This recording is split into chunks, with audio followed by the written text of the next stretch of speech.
Tungkol sa allegation na pinahinto ko ang Quinta.com hearing dahil may pinakita daw akong isang confidential report na nakasad ang pangalan ni First Lady Lisa Araneta Marcos mismo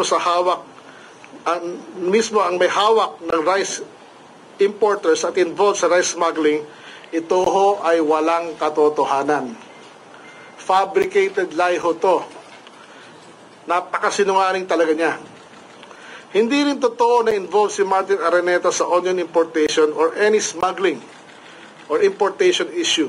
2 taon na ho ako dito sa opisina ko, kahit isang beses ho walang binigay o walang request sa akin si Martin Araneta na for importation of onions or any agricultural commodities.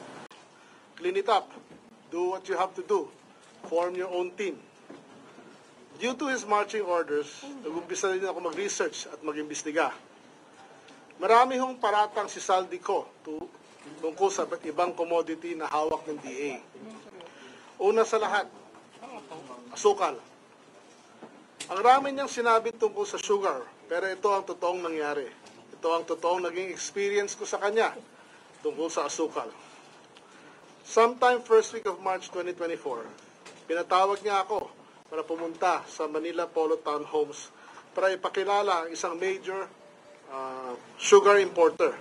Of course, we had our pleasantries, and basically ang hiningi sa akin ni Saldico ay kung pwedeng bigyan daw sila ng import allocation for sugar or 200,000 metric tons of refined sugar for the year 2024. Nagulat ako sa sobrang laki ng kanyang request. So I just said, I will look into it. Tumawag ako agad after the meeting kay SRA Administrator Pablo Ascona at naikwento ko itong request sa kanya. And it was very timely that we have the final draft of the sugar importation allocation system to level the playing field. Kaya immediately, nilabas namin yung nung March 8, 2024, ang Sugar Order Number 3 series of 2023 and 2024. Itong Sugar Order Number 2 ang naging basihan ko sa pagtanggi sa kanilang request. Ito ho yun. Papakita namin mamaya. Punta naman tayo sa sibuyas. Bakit tumaas ang presyo ng sibuyas ng panahon na yon? It's a simple supply and demand issue. Nag-report na ang BPI kay Senior Yusek Panganiban noong October 2022 na wala ng stocks ng yellow onion at 40,000 tons na lang ang natitirang stocks for the year for red onion. The official recommendation of BPI or the Bureau of Plant and Industry to Senior Yusek Panganiban was to import 3,960 metric tons of yellow onion and 17,100 metric tons of red onion. At hindi ito na-actionan ng DA management at the time. At bilang Private Sector Advisory Council member for Agriculture during that time, wala kaming nakitang official recommendation to the Secretary. Dahil wala ng local supply at wala ng importasyon, kaya nag-shoot up ang presyo ng red onion to 392 pesos and yellow onion to 632 pesos. At meron pang very short time na naging 700 pesos to. Ito ay aking personal na research as a member of the Private Sector Advisory Council for Agriculture. Dahil sa ako din ay nasa cold storage industry for 28 years before joining the government. So I have the data sa mga estimated naman ng mga cold storages. Tapos to confirm my suspicion, pinapuntahan ko ang aking mga tao sa mga cold storage sa Nueva Ecija at kinausap ko ang mga kaibigan ko doon. And everybody confirmed na wala ng local supply na imported na sibuyas. O halos wala ng sibuyas nung panahon na yon.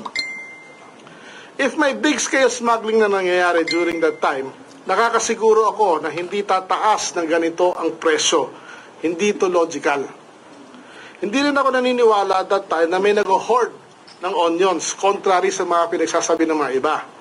Walang negosyante or importer or trader na mag-hold ng stocks ng kanilang onion at itatago kung ang presyo ay 700 pesos na i-release lahat yan. Di ba? Hindi talaga bumaba lang ang presyo at tumaas yun dahil walang supply. It's as simple as that. Hindi rin totoo na involved si Martin Araneta sa onion importation or any smuggling or importation issue. 2 taon na ho ako dito sa opisina ko, kahit isang beses ho, walang binigay o walang request sa akin si Martin Araneta na for importation of onions or any agricultural commodities. Hindi ho katulad ni Saldico. Sinabi ni Saldico noong April 2023, oops, sandali, kamali ako. Isunod naman natin yung bigas.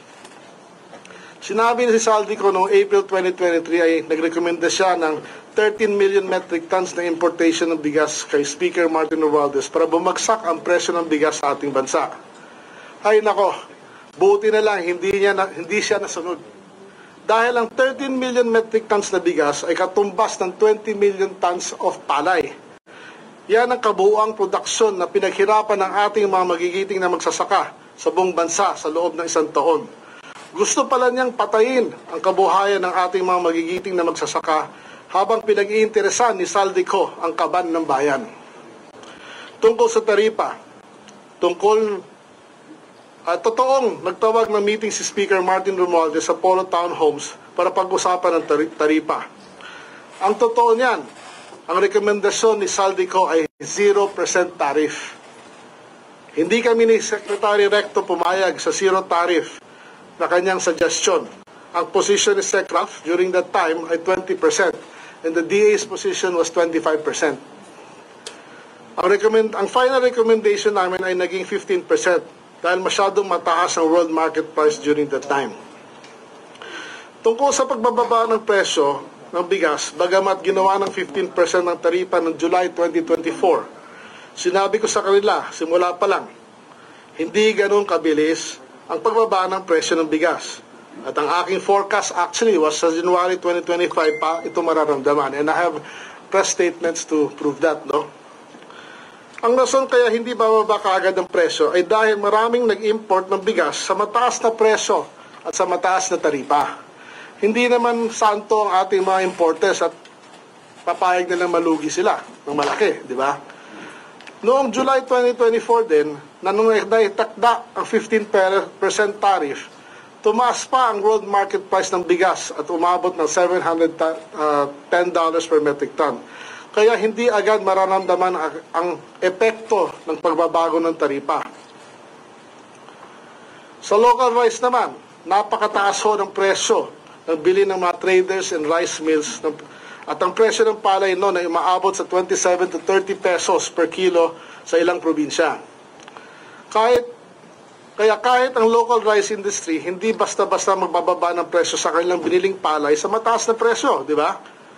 Sabi ko sa kanila ay maghintay at ginagawan ho namin ito ng paraan.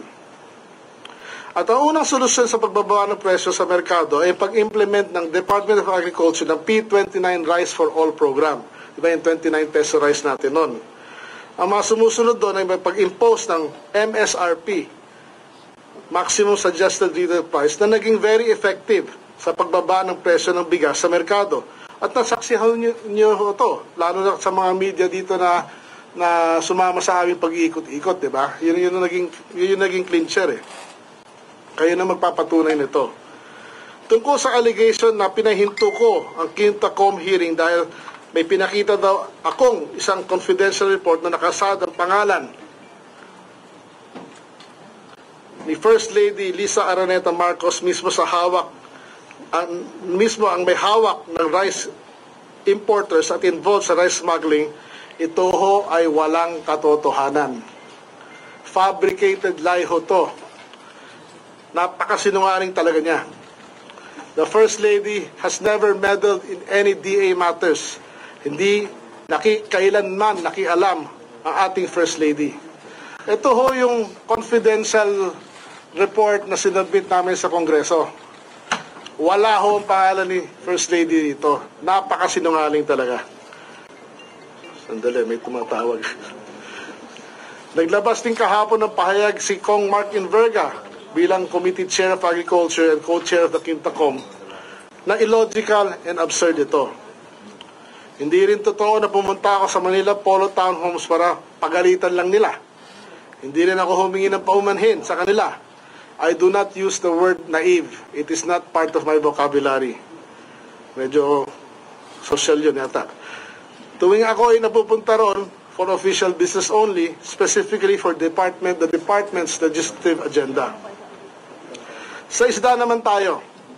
Nakita nyo at narinig ang aking sinabi sa Kongreso na siya mismo, si Saldico, ang humingi sa akin ng 3,000 containers of imported fish para ipasok sa kanyang nominated companies.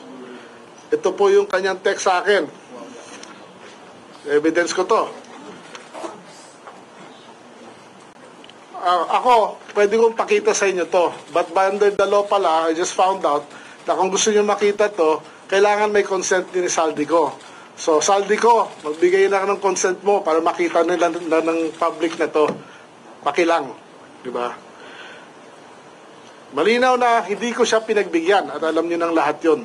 Kaya, kasi meron na rin kaming sistema na fair and transparent pa sa lahat to level the playing field katulad ng ginawa natin sa asukal at gagawin pa natin to sa mga ibang commodities. Because of this series of events, at dalawang beses ko na siyang tinanggihan sa kanyang napakalaking mga requests, naramdaman ko na galit na si Saldico sa akin. At gumagawa na siya ng hakbang to destroy my credibility. Inumpisahan na niya akong siraan kay Speaker Martin Romualdez at sa kanyang core group sa Kongreso at that time. At nandito tayo ngayon sa pinakabagong kabanata ng kanyang Netflix series. In conclusion, pinalalabas ni Saldico na nag-aalala siya sa mga kapakanan ng ating magsasaka at mangingisda at consumers. Subalit, napakalinaw ang kanyang kasakiman, ang kanyang interes at agenda ay pang-sarili lamang, hindi para sa taong bayan. Saldico, ang masasabi ko sa iyo, umuwi ka na, harapin mo lahat. Yan ang panawagan ng mamamayang Pilipino. Maraming salamat po.